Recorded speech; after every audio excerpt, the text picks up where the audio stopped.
muchas gracias al Greco, muchas gracias a Eduardo Cruz.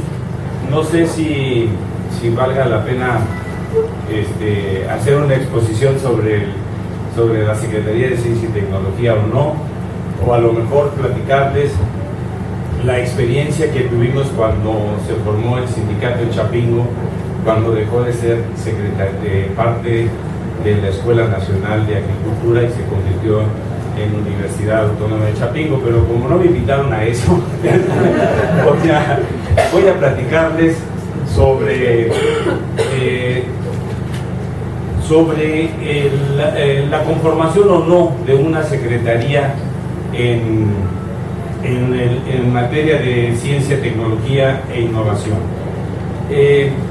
El tema de la ciencia y la tecnología y la innovación, hay muchísimos estudios que corroboran que están estrechamente relacionados, y uno de los aspectos cruciales es que están distribuidos en distintos sectores en los que se cruzan transversalmente, de tal manera que es muy difícil hacer innovación al margen de una política industrial, y la política industrial está a cargo de la Secretaría de Economía. Es muy difícil hacer innovación al margen de una política de ciencia o al margen de un área que fortalezca la educación superior. Y la educación superior, una parte importante está coordinada por la Secretaría de Educación Pública, y otra parte, afortunadamente, también está en organismos autónomos como esta misma Universidad Autónoma Metropolitana y una gran cantidad de instituciones.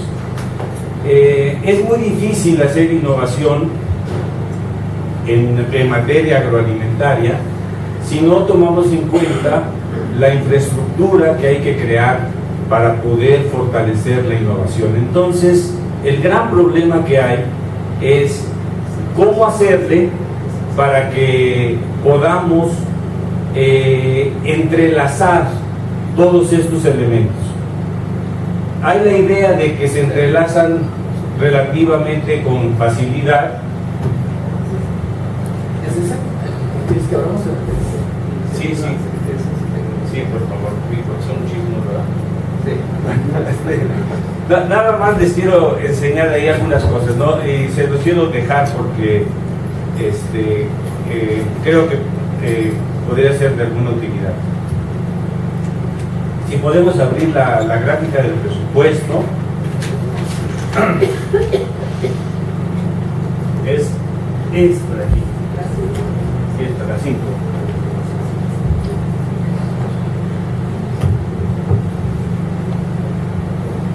Bueno, retomando el hilo el problema crucial es que la ciencia, la tecnología y la innovación es un fenómeno que se entrecruza entre distintos actores. Y si lo vemos reflejado en el presupuesto, que es la gráfica que está expuesta ahí, en la propuesta de presupuesto para el 2016, se habla de 90,000 millones de pesos, que, bueno, contrasta mucho con los 5,000 millones de cultura.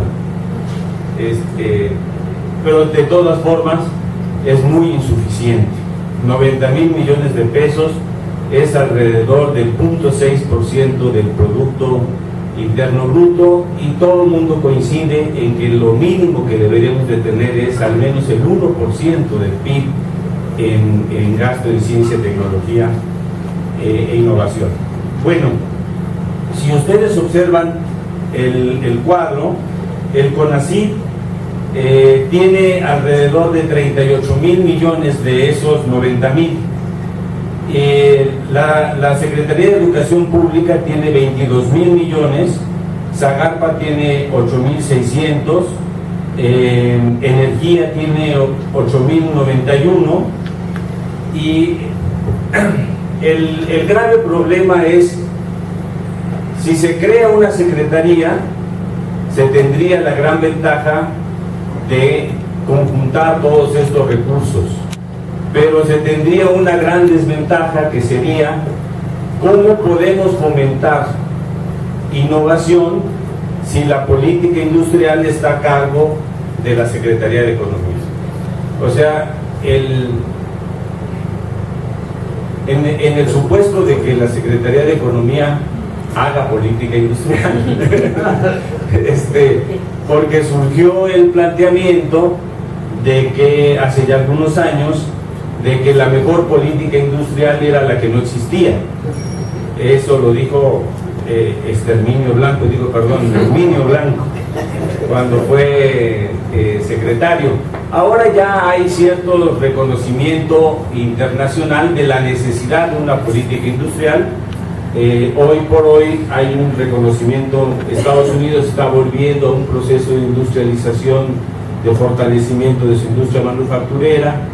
Buena parte de los países están volviendo a eso. Nosotros tímidamente estamos empezando a recoger algunos elementos, pero sin política industrial no hay innovación en el sector productivo, o es muy difícil hacerla que no sea de manera casuística, y esto es una competencia directa de la Secretaría de Economía. Entonces, buena parte del debate se encuentra ahí. ¿Qué se ha hecho? El director de CONACYT, junto con el actual director del CINDER y junto con uno de los investigadores muy reconocidos del Instituto de Investigaciones Jurídicas, hizo un libro en el que debate sobre el tema de la conformación o no de la Secretaría, y él dice que tiene muchas ventajas y desventajas las distintas opciones que se generan, que no hay opciones óptimas, y creo que tiene razón cuando dice eso. Y es muy interesante su argumento. Buena parte de ese argumento está en esta presentación, no se los voy a repetir ni a exponer, pero lo dejo como material de exposición. Lo digo para darle reconocimiento a quien hizo el trabajo, no porque sea, no por ninguna otra situación. Me parece que es un trabajo interesante. Refleja ahí los pros y contras de lo que tendría el problema de conformar una secretaría. Esta administración entra en el momento en el que el senador por el PRD de la administración pasada, Francisco Javier Castellón, hace una propuesta para crear una secretaría, y se desarrolla todo un debate alrededor del 2011-2012. La propuesta que hace Castellón, con el cual yo tuve el honor de trabajar, es una propuesta muy interesante, recoge muchas opiniones favorables y demás, pero esta administración concluye en que la mejor vía, la administración del presidente Peña, concluye que la mejor vía no es crear la secretaría, sino es buscar mecanismos de interacción entre los distintos actores. Y se desarrollan básicamente, se tratan de fortalecer 4 grandes instancias, o 5 grandes instancias, que serían, para decir los nombres correctos, se fortalece en lo que le llaman el Comité Intersectorial para la Innovación, que está a cargo de la Secretaría de Economía.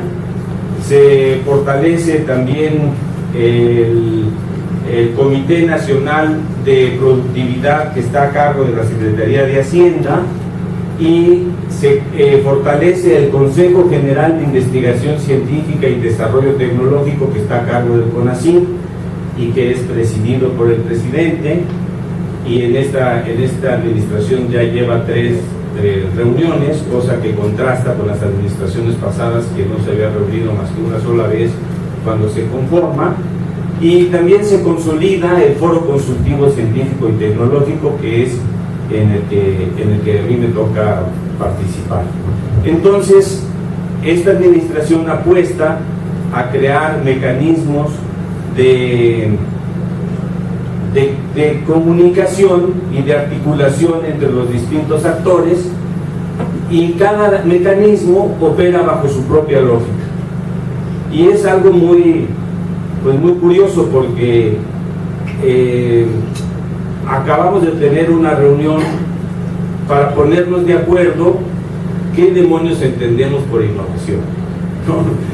Porque cada quien interpreta la innovación como Dios le da a entender, ¿no? Entonces acabamos de tener una primera reunión para discutir eso, para discutir qué entendemos por innovación y cómo vamos a medir los indicadores de la innovación. Y cada uno de estos mecanismos opera bajo su propia lógica y opera bajo su propia dinámica. Sin embargo, han habido una serie de ejercicios que a mí me parecen que pueden ser prometedores o que pueden ser interesantes. Uno de estos ejercicios es uno que realizó el CONACYT para crear unas agendas estatales de innovación, en donde estas agendas estatales se crearon con la participación de académicos, empresarios y sector gubernamental de cada una de estas entidades federativas. Y estas entidades federativas definieron en el país 495 proyectos para fortalecer la innovación, la ciencia y la tecnología. Es decir, ya no se parte de la idea de que los funcionarios se coordinen, porque es muy complicado penetrar los feudos de las secretarías, es prácticamente imposible. Cada secretaría tiene su forma de ver las cosas, sino se busca que las secretarías se coordinen en función de lo que la sociedad demanda. Y este es un ejercicio que creo que puede ser prometedor. Y el Foro Consultivo ha hecho una serie de ejercicios también para partir de lo que la sociedad demanda y ver cómo los demás actores se pueden articular. Por ejemplo, en el foro coincide están tanto el sector empresarial como las academias y las universidades, y lo que se busca es articular los esfuerzos de estos sectores. Bueno, estas experiencias yo concluiría o resumiría la intervención en lo siguiente. El problema no es crear o no una secretaría. Crear una secretaría tendría una serie de ventajas sin duda alguna, pero no resuelve el problema de fondo, que es cómo nos articulamos, cómo tenemos un proyecto de país en el que vayamos juntos, cómo recuperamos un ejercicio en el que la articulación de los actores se dé. Desde Miguel de la Madrid se intentó articular a los sectores, se hicieron firmas, se hicieron pactos, se hicieron reuniones, se hicieron comisiones y no funcionó. Yo creo que lo único que realmente puede funcionar es partir de la demanda de la sociedad. Es una situación pues que todavía no está del todo resuelta y que el país tiene la necesidad enorme de atender, porque hoy en día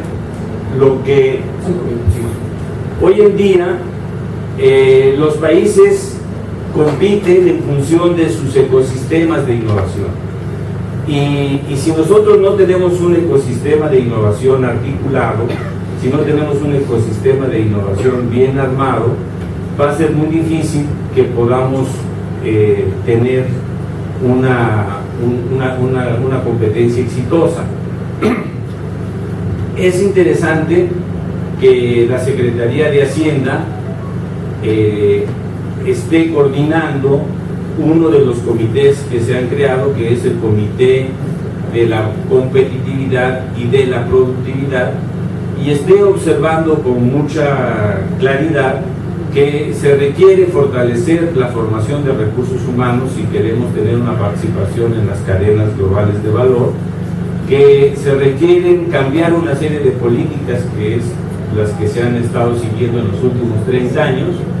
¿Quién sabe si nos dé para si dentro de este contexto de restricción de recursos nos dé como para hacer realmente un cambio de modelo que ya hemos visto en los últimos años que no nos ha dado los resultados que esperábamos?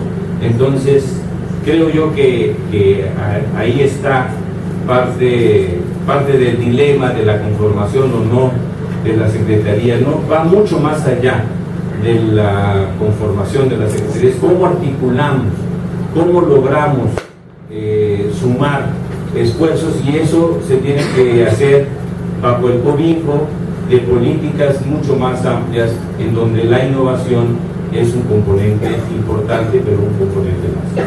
Gracias. Muchas gracias.